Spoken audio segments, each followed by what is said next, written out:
It's almost 4th of July, and if you're a fan of horror films, then you've most likely already seen the original blockbuster Jaws this season. I just watched it in full for the first time recently, and I realized there are so many outfits in there that range different aesthetics that all fall under the umbrella of Americana fashion. So let's go through some of the outfits in Jaws, see why they're a cut above the rest, and show how this summer classic is such a good source of information and inspiration for Americana fashion. Jaws was released on June 20th, 1975, and was directed by the legendary Steven Spielberg. Unlike most films, Jaws didn't really have a head costume designer. Instead, they had 3 people working on the wardrobe, 2 on the menswear, 1 on the women's wear, and it was all fuego. Real quick, Americana fashion is a culmination of different styles and aesthetics that are often combined together and are rooted in the US, like the denim cowboy, the rugged workwear guy, the 1960s biker, the Ivy Leaguer, and so much more. Jaws has the same amalgamation of different styles, whether it be Brody with his American Dad core, Hooper with his Ivy League style, or Quint with his militaristic blue-collar workwear fisherman's look.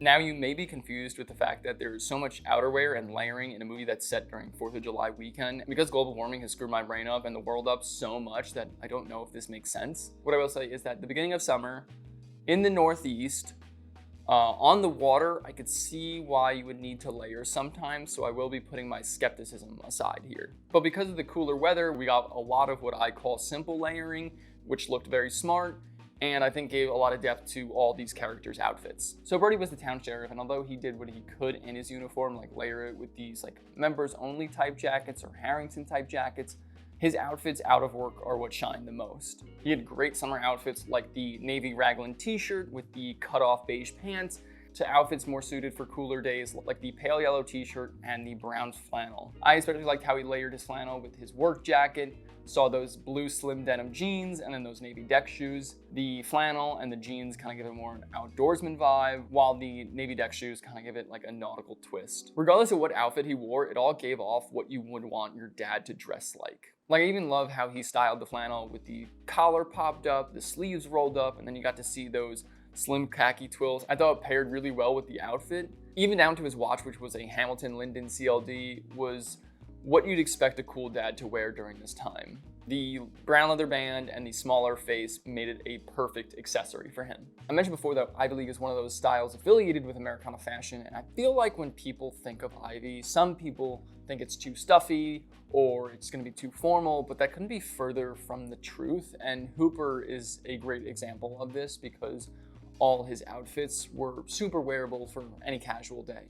I especially loved it when he wore the light blue chambray work shirt with the red knitted tie, the 3-button pinwheel corduroy sport coat in black, and then of course those mid-blue slim jeans looked great. I felt the work shirt and the jeans made it a lot more casual, even gave it a nod towards Western wear, and if you wanted to take it even further, make it more casual, you'd opt out for the tie and then swap out maybe the button-up for a Western button-up. Something that Lawrence Schlossman from the podcast Throwing Fits has done. I even wore a couple outfits similar to this during the spring, and it just looked really clean but not too formal, and I loved it. He also wore that denim chambray shirt underneath this navy raglan crewneck sweatshirt, and I thought this looked really smart. I love how it was layered together, and I love how he paired it with some Lee Ryder jeans. And I also love the detail of rolling up the sleeves so the chambray shirt kind of like peeks out. Now this is definitely something that I will be stealing from this movie. I think it's such a clean and nice look. But like I mentioned before, Hooper wasn't just an Ivy Leaguer, he also had that denim cowboy look with a nautical twist to it, with his fisherman's beanie rolled up a couple times, and those nautical deck shoes that he wore just like Brody. He's also wearing a gray raglan crew neck sweatshirt underneath the jacket, which I think makes it feel even more Americana. This is another great look to follow because it's super easy but classic. All you need is a denim jacket, some jeans, a gray crew neck sweatshirt, and you're done. It's simple layering and it just oozes Americana. I also love when he swapped out the fisherman's beanie for a indigo bucket hat. I feel like this is something you'd see Capitol have in their collection, and now I definitely want to pick one of these up. For accessories, Hooper was also seen wearing a watch, his being an Alsta Nautiscaf, and as well as he had a white gold and onyx ring on his left hand. I thought both of these accessories looked really good and paired really well with all his outfits, and I think it made more sense that he had more of a diver's watch. Now, of course, we have to talk about the mad fisherman that is Quint with his weathered fits that matched his personality so perfectly. His outfits are a mixture of fisherman's core mixed with blue-collar workwear as well as some military gear. When we first meet Quint, his layering is phenomenal with his denim chambray shirt, his black CPO overshirt, the dark brown canvas pants in a straight fit, and then those brown leather loafers. The shirts look great together, and I just want to point out, if you haven't noticed already, that all of the shirts and flannels in this movie have 70s collar points, and I think that's definitely transcended the decade and super wearable today. I think all the button-ups give a strong sense of Americana, especially the work shirts, and of course those 70s collar points.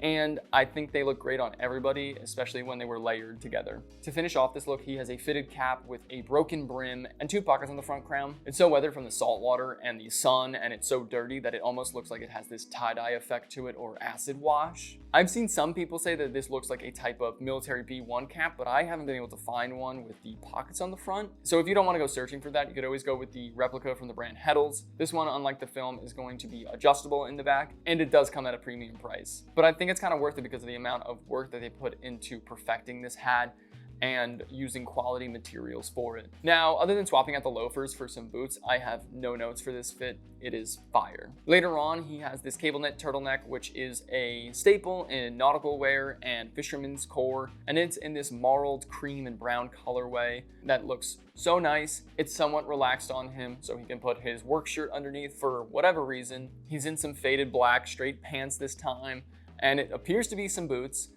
Maybe a duck boot, and this is definitely more my speed for this aesthetic. I think it matches a lot better. Speaking of nautical knitwear, Quint wasn't the only one wearing a cable knit turtleneck. Brody's final form when getting on the boat was actually him in a black cable knit turtleneck underneath a gray chambray work shirt. I loved all the iterations of this outfit, from when he was wearing the fisherman's pants to when he dressed down to his jeans. I thought it was styled really nicely throughout the boat scenes, and I even liked when he took off the sweater to show his raglan tee yet again. I thought this look was extremely sharp and kind of iconic. We haven't touched on any of the military pieces in the film yet, and there are a handful that are just primo. One of them being Quint's M51 field jacket that he wears over his light blue chambray shirt. It looks amazing. It's fire. He's wearing those faded black pants again, straight fit. Awesome. I loved when he threw on that leather harness at one point, and then swapping out the cap for the bandana made a great fit even better. Bandanas are an accessory that I think represent Americana really well, and Quint wasn't the only one wearing a bandana. Brody's wife actually had a great Americana outfit with a denim button-up tied up, a pair of dark blue jeans in a wide fit, and of course a bandana wrapped around her head. I thought this outfit was really fun and looked great. But going back to Quint's fit, I think this might be my favorite for him. The combination of workwear and military wear is something we love to see here. I'm definitely gonna have to steal this for the fall. I can't wear it right now because it is 90 degrees in Brooklyn as of filming this, and I think I would melt. Now, these guys weren't the only ones fitted in the film. Apparently, this was the best dressed town in America during the 70s, and I think that's because a lot of the background actors were actually locals from Martha's Vineyard, where the movie was filmed, and there's a good chance that a lot of the clothes were just theirs. I have to mention Quint's shipmate, who was played by Herschel West, a local of Martha's Vineyard, and he didn't even want to be in the film, but thank God he was, because I think he had the best outfit. I loved the layering of his white tee, his work shirt, that dirtied up flannel. The pants he wore were in a perfect fit, and the orange leather cap was the cherry on top. It's all dirty and beaten to shit, which made it even look better. I especially liked it in these photos where he layered a quilted jacket underneath that flannel as well. I thought the extra layering was perfect, and the details of everything was just amazing. It just fit him perfectly and looked natural on him. And that's because this wardrobe was actually his. The rest of the fishermen were also dressed to the nines in amazing workwear and fisherman's gear. The waxed canvas coats, the bucket hats, the fishing vests were all great pieces, and everything was styled together so perfectly. One of my favorite background actors was the guy helping Hooper when he first arrived. I loved the combination of the flannel hat and that camo coat. It looked great. I thought the silhouette was great, and I thought everything was just styled really nicely. I also find it amazing how the crew dressed so fire. Like, I'm sure there are other movies, but as of now, I can't think of another movie that has a crew that dressed just as good as the cast. From Spielberg's short shorts to all the button-ups and plaids and flannels to the outerwear like Spielberg's bomber jackets, There's so much that you can pull from and take for inspiration. It's amazing. It's safe to say that if you're gonna be by the water this summer or just want some Americana fits rooted in the 70s, then Jaws is your place to go to. The movie has so much to offer and a ton of fits, from our main characters to the background actors, all the way down to the crew that was filming this movie. It all looked amazing. Are you guys pulling anything for some future fits? Please let me know down in the comments, and while you're doing that, like the video, subscribe if you haven't already, share it with a friend, that would mean a lot. Follow me on my socials. I'm on Instagram, Twitter, TikTok. It's all linked down below, as well as the articles I read for this movie or for this video. That is gonna be it for me. Thank you guys for watching. I'll see you next time.